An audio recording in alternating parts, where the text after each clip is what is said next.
Voilà, il est pour l'instant 16h36 minutes. CPAM, la seule radio ethnique d'expression française en Amérique du Nord, est à Montréal. Alors, nous allons cette fois-ci parler au professeur Sami Aoun, qui est directeur de l'Observatoire sur le Moyen-Orient et l'Afrique du Nord. Bon après-midi, professeur Sami Aoun. À vous pareillement, bon après-midi. Bon après-midi. Alors, professeur, aujourd'hui, est-ce qu'on parle d'un tournant décisif dans cette guerre entre Israël et le Hamas, avec des reconnaissances qu'on a eues? Hier, c'était le Canada. Aujourd'hui, la France. Il va y en avoir d'autres. Reconnaissance d'un État palestinien.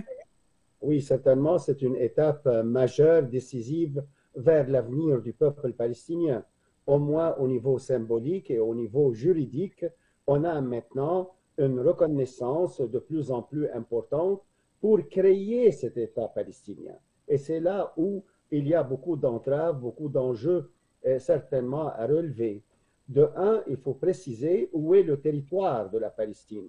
Est-ce qu'on va le mettre selon la solution à deux États, des frontières à la veille de la guerre de 67, ou on va peut-être remodeler les frontières d'une façon ou d'une autre?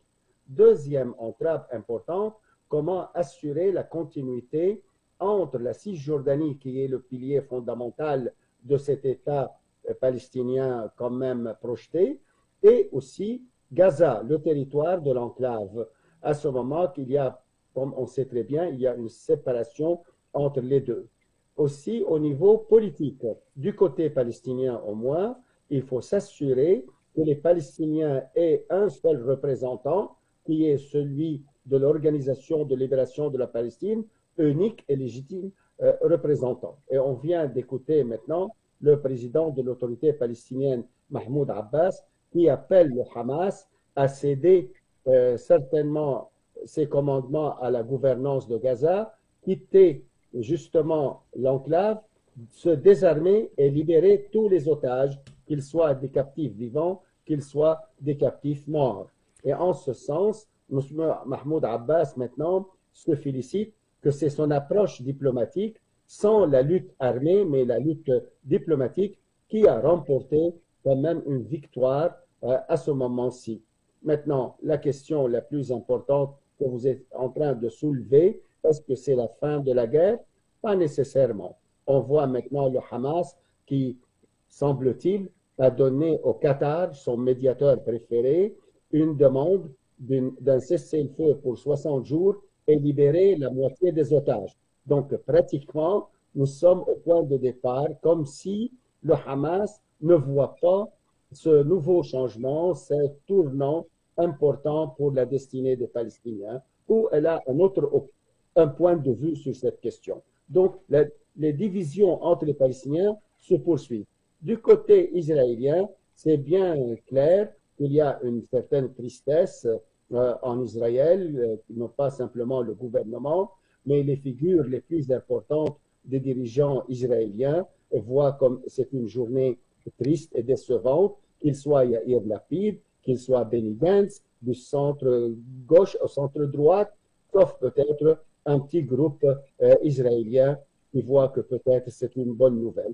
Pour l'instant, M. Netanyahou continue sa bataille dans sa quête d'une victoire absolue et sans nécessairement un horizon politique ouvert, c'est celui de la création de l'État palestinien. Il essaye de l'ignorer complètement.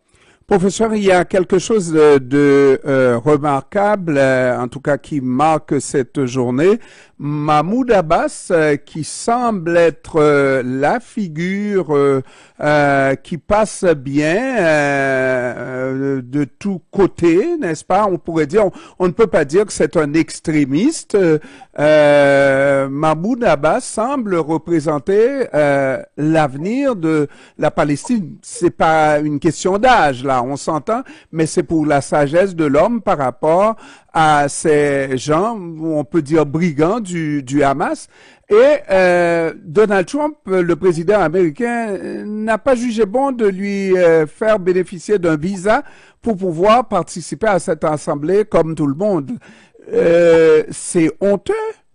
Certainement, et c'est décevant certainement. D'un côté, Mahmoud Abbas, depuis quand même de bonnes décennies, qui a dit que la lutte armée ne va pas mener nulle part.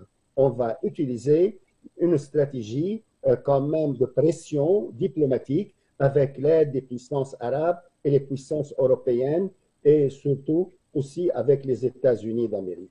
Alors pour le moment, l'administration Trump ne reconnaît pas officiellement ni même n'évoque pas la solution à deux États. Mais on peut aussi présumer d'une façon un peu optimiste, si on se permet, que les administrations américaines ont déjà obligé, contraindre ou amené les Israéliens et les Arabes à signer des accords de paix, qu'ils soient Camp David en 78-79, qu'ils soient avec la Jordanie, et dernièrement en 2020, les accords d'Abraham entre Émirats arabes et Bahreïn et par après le Maroc. Donc, les Américains sont quand même une puissance de grande influence, décisive, malgré qu'ils sont un médiateur biaisé ou qui a une alliance quand même assez inconditionnelle avec Israël.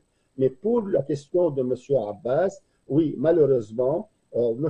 Trump s'est plié plutôt à l'avis des radicaux dans le gouvernement israélien.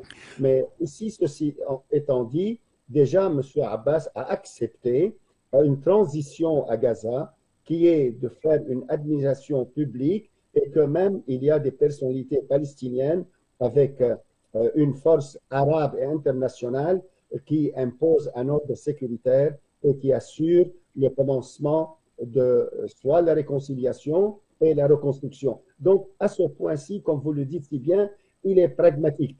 Et il ne faut pas oublier que l'Organisation de libération de la Palestine a déjà reconnu l'État d'Israël depuis 1988. Alors, c'est pourquoi on est soupçonneux sur les intentions du gouvernement israélien qui essaye de déstabiliser l'autorité palestinienne de M. Abbas et qui essaye quand même d'imposer la souveraineté israélienne sur la Cisjordanie, ce qui fait craindre aux Palestiniens soit le transfert, soit évacuation des peuples palestiniens dans la Cisjordanie comme à Gaza. Alors, à ce moment, vous avez raison de dire que Mahmoud Abbas a toute une lutte maintenant à livrer et contre le radicalisme, soit de son côté, soit du côté israélien. Professeur Aoun, on comprend un peu la dynamique qui entoure Israël et les pays européens qui ont fermé les yeux lors de la Seconde Guerre mondiale, la plupart sur les atrocités qui ont été faites aux Juifs, maintenant, et qu'il essaye par tous les moyens de réparer, et c'est ça qui explique un peu les rapports jusqu'à présent ambigus avec Israël. Maintenant, pour ce qui est des États-Unis, qu'est-ce que les Américains ont à se faire pardonner pour supporter de manière inconditionnelle, je dirais quasiment indéfectible, tout ce que fait un dirigeant comme le Premier ministre Benjamin Netanyahou, et qui va dans le sens contraire de la démocratie. Vous avez bien raison, et il y a dans la culture politique américaine, d'un côté au niveau militaire, il voit comme Israël un allié fiable et indéfectible. Et il y a eu plusieurs occasions historiques, comme le 11 septembre à titre d'exemple, où les Israéliens ont pris une position vraiment pro-américaine sans justifier aucunement le 11 septembre. Par exemple, autre que oui, Israël est quand même, et il y a une fusion presque complète entre l'armée israélienne et l'armée américaine. Il y a des coopérations très, très profondes et très avancées au niveau technologique, au niveau militaire et certainement au niveau économique. Maintenant, on pourrait ajouter aussi la culture biblique. on sait très bien qu'il y a aux États-Unis une certaine interprétation biblique qui voit que Israël est plutôt la terre biblique, la terre promise pour les Juifs, et il voit surtout dans la radicale interprétation qu'on appelle ailleurs dans le Moyen-Orient particulièrement le sionisme religieux, où c'est en ce sens qu'on pourrait croire qu'il y a ces idées et que oui, la terre appartient aux Juifs d'après le récit biblique. Et on voit l'ambassadeur américain, Mark Haggerty, qui est, comme vous le savez, des églises réformées. Alors, il croit justement dans son interprétation que oui, on est devant une terre déjà promise pour les Juifs. Alors, encore, on peut comprendre aussi les États-Unis pourraient essayer un rééquilibrage entre ses alliances et ses intérêts avec les puissances montantes dans le monde, qu'il soit l'Arabie saoudite, qui mène avec la France cette reconnaissance de différentes puissances dans l'État palestinien, comme par exemple la montée de ce qu'on appelle le Sud global, ou aussi on a une pression sur les Américains. Même si on peut faire un regard à l'intérieur de la politique américaine, au niveau sociétal, au niveau de la société, on voit de plus en plus, il y a des critiques sur cette alliance très rapprochée, même aveuglée, entre Israël et les États-Unis sur le plan militaire, à titre d'exemple, ou diplomatique. Mais aussi, on voit que le Parti démocrate, à titre d'exemple, on voit de plus en plus des voix qui semblent majoritaires quand même d'aller reconnaître l'État palestinien. Le Parti républicain, il ne faut jamais l'oublier, que lui était derrière plusieurs tentatives de paix, de pacification, de stabilisation, et encore, c'est grâce aux républicains qu'on a signé des accords de paix. Et même la conférence de Madrid en 91 a été initiée justement par les républicains à ce moment. Alors c'est pourquoi c'est quelque chose de mouvant. C'est pas quelque chose, un roc solide où les Américains ne vont pas changer d'avis.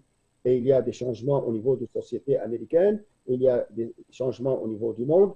Et à un certain moment, l'administration Trump, qui cherche souvent des intérêts, et ils vont certainement arriver à un point qu'il faut quand même concilier. D'ailleurs, dans les prochaines heures, M.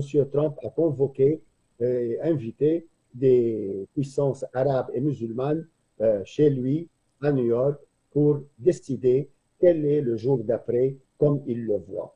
Et à ce moment, on va décider est-ce que M. Trump va simplement aller dans des promesses creuses ou pratiquement il va créer quand même un échéancier, créer quelque chose d'important, tangible et mesurable. Professeur Aoun, dernière question. Il y a aujourd'hui 146 pays dans le monde sur les 193 qui ont reconnu l'existence d'un État palestinien. On peut aller et compter même jusqu'à 191 pays, moins les États-Unis et Israël, n'est-ce pas? Est-ce à dire que même si on serait rendu là, cette reconnaissance ne serait que symbolique, même si 191 sur 193 reconnaîtraient un État palestinien, cette reconnaissance resterait tout simplement symbolique tant et aussi longtemps que les États-Unis et Israël n'acceptent pas l'existence d'un État palestinien? Certainement, les États-Unis ont un droit de veto. On ne va pas arriver à 193, c'est sûr, parce qu'il y a aussi le bloc européen est divisé sur cette question, qu'il soit l'Allemagne, qu'il soit la Hongrie à titre d'exemple. Aussi, il y a ici et là des pays qui s'alignent sur la politique israélienne. Mais pour la question du droit de veto, oui, les États-Unis pourraient en abuser un peu de ce droit. Mais pratiquement, comme vous dites si bien, ce n'est pas simplement la loi du nombre, il y a un éveil qu'on devrait s'attendre à le voir au sein de la société israélienne, parce que ni l'éthique juive, ni le débat à l'intérieur d'Israël pour sauver la démocratie israélienne et pour peut-être éviter qu'Israël soit taxé, étiqueté une fois pour toutes comme un État paria, ou encore avoir l'opprobre que c'est un peuple qui a subi la Shoah, qui a eu le terrorisme du 7 octobre, lui-même devient un tortionnaire et devient un promoteur peut-être des carnages et des massacres génocidaires. Alors à ce point, il faut s'attendre certainement à un certain réveil et aussi dissuader les ultras peut-être radicaux de ce côté et de l'autre, surtout avec dimension religieuse, pour ne pas torpiller cette belle reconnaissance de l'État palestinien qui devient de plus en plus assez mondial. Sami Aoun, directeur de l'Observatoire sur le Moyen-Orient et l'Afrique du Nord, je vous remercie, professeur, d'avoir pris du temps de nous parler cet après-midi. Merci à vous. Au revoir. Au revoir.